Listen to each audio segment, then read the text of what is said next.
Great, thank you. I'm a civilian, and I also don't work at a war college or PME, so I'm afraid you'll have to make do without a PowerPoint slide for the next 10 to 12 minutes. I'm delighted to be here. Let me start by saying that, in part because I started my study of international politics not too far from here, actually, just down the road. So for me, this is a homecoming of sorts. Before joining you today, I took some time to reflect about what I learned all those years ago about the nature or enduring logic of international politics. And it seems to me that any attempt to assess the so-called drivers of change must first tackle the underlying question of whether the international system is in fact undergoing a transformative change. There's a question mark in this year's thematic title. Before we can address the central theme of this panel, the drivers of change, then we need to ask ourselves what we mean by change and at what level that change is occurring. Only by being as precise as possible about what is new or different and what isn't from past eras can we hope to arrive at tentative conclusions about the future of security relations among states. As noted IR scholar Kai Holsti has noted, change is, after all, in the eye of the beholder.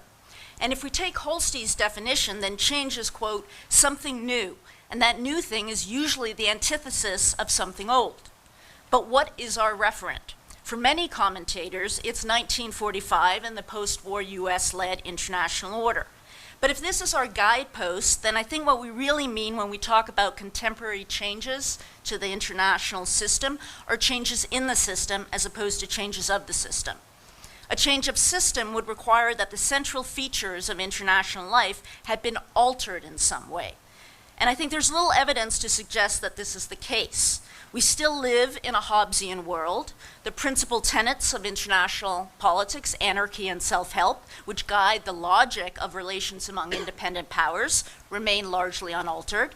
And so my purpose in distinguishing between these types of change is to submit to you that there is perhaps more continuity in contemporary international security relations than meets the eye or the Twitter feed. When we think of transformative periods in history, we typically think of 1815, 1848, 1919, 1945, and of course 1989.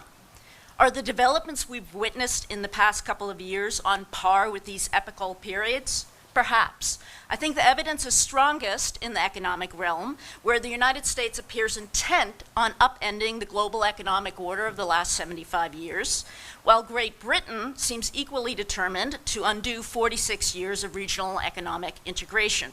And in a moment, you'll hear from Dr. Carol Evans, and after lunch from Dr. Dan Dresner, who I suspect will have much more to say about the changes underway in the global economic system.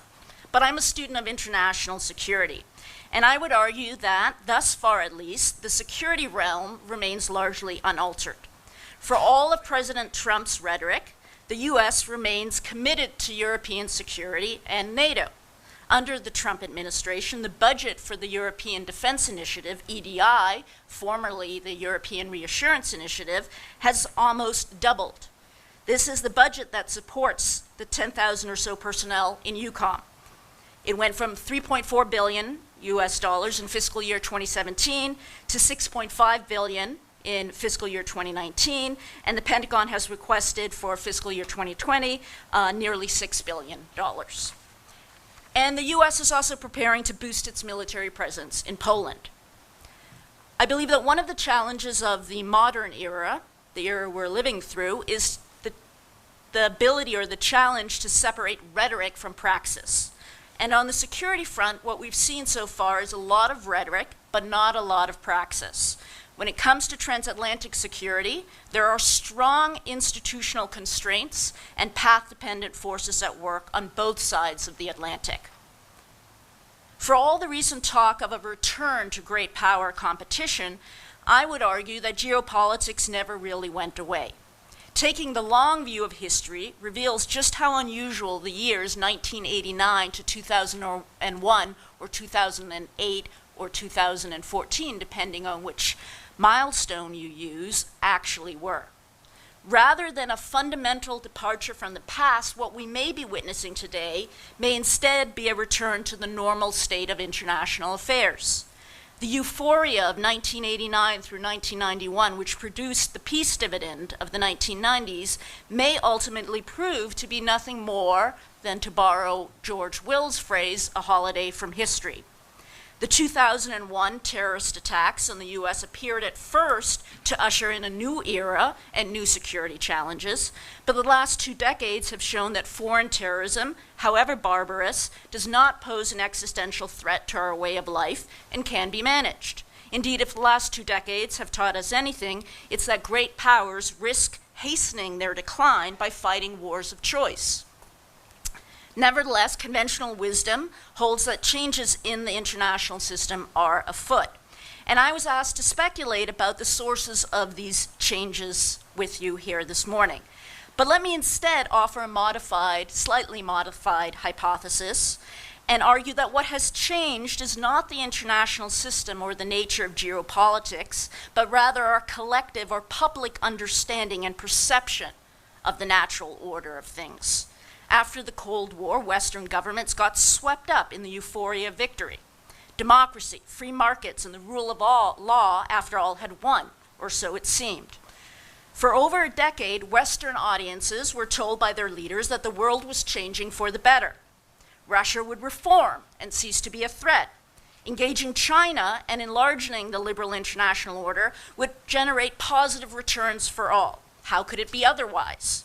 So we enlarged NATO and expanded its mission to include out-of-area operations while reforming the command structure and curtailing our force posture. Somehow, we thought we could accomplish more with less. 3 decades on, and now we're surprised that democratic publics, after being told in the 1990s and beyond that the world was changing for the better, are struggling to reconcile themselves to the supposed return of geopolitical competition. What we are witnessing today, I think, is the public's anger and frustration at their leaders' failure to deliver what all along may have been unrealistic promises and expectations. It was hubris that made us think that others would embrace our political and economic systems if only they were given the chance to do so. Just as it was reckless for us to think that economic rivalries, interstate violence, and great power competition had disappeared from international life. History and geography are powerful forces, and for all our dreaming of a Kantian or even Grotian world, we never really left the world of Hobbes behind. Thank you.